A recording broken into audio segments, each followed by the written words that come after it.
Honorable Home Minister of India, Shri Amit Shah, distinguished guests, ladies and gentlemen. I'm pleased to welcome you all to the third edition of the timesnow Summit. Today, we are at the dawn of a new era. From underdeveloped to developing to emerging, India has had many tags attached to it through the decades. But as the G20 summit in Bali so clearly established, India's moment on the world stage has truly arrived. When our respected Prime Minister, Shri Narendra Modi, met with Russia's President Putin in September, he told him, "The era of war is over. Let's talk peace." In the days that followed, his words resonated through the global leadership. His pivotal role was publicly acknowledged by a majority of UN Security Council's permanent members. And now they have been adopted by consensus in the Bali Declaration. In a fractured world, he has emerged as a statesman who has the ears of both Washington, D.C. and Moscow. As India takes over the G20 presidency, we are confident our Honorable Prime Minister will deliver on his promise that it will be inclusive, ambitious, and will work as a catalyst of global change. Even as India takes center stage politically and diplomatically, it has been racing up the economic pecking order too. In a karmic twist, it recently overtook the United Kingdom, its former colonial ruler, to become the world's fifth largest economy. It is set to overtake Germany and Japan to become one of the world's top 3 economies in the next few years. The stock market is touching new highs.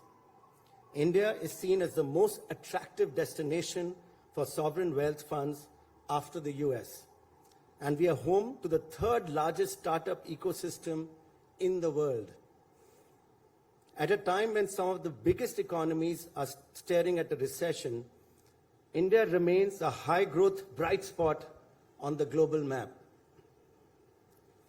But the most important aspect of the rise of a new India is that it's being driven not just by the mind, but equally by the heart, by Hriday.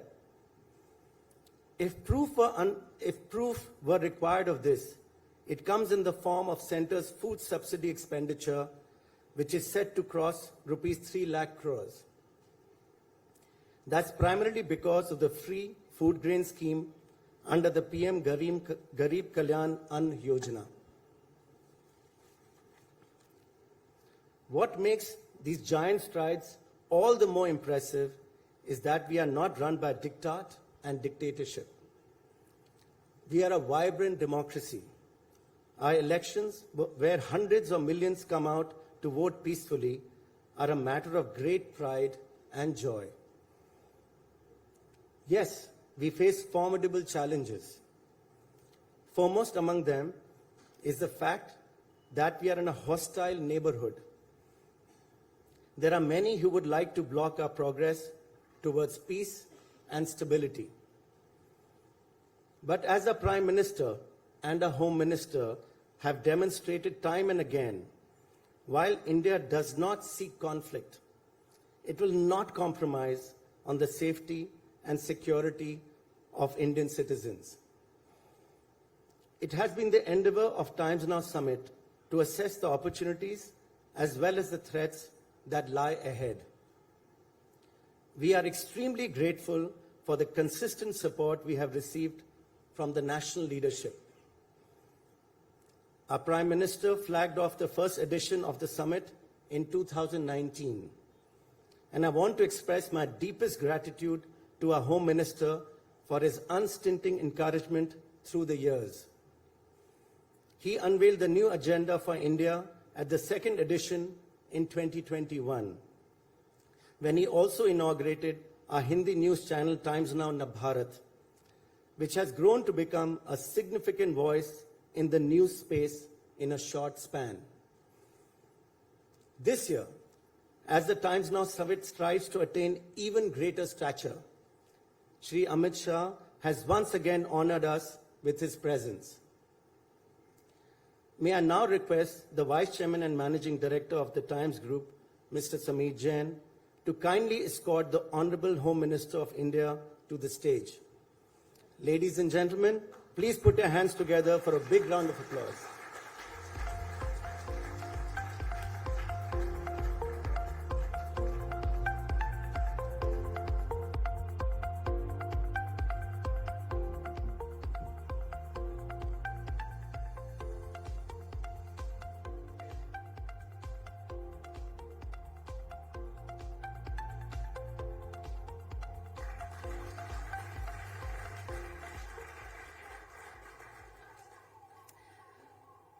Thank you very much, gentlemen. Request you all to please stay on stage. Every new beginning must be marked by an auspicious tradition. Before we begin with the third edition of Times Now Summit, let us mark the ceremony with the lighting of lamps, an auspicious tradition for new beginnings. We would like to invite the Honourable Union Minister for Home Affairs, Shri Amit Shah, to light the ceremonial lamp.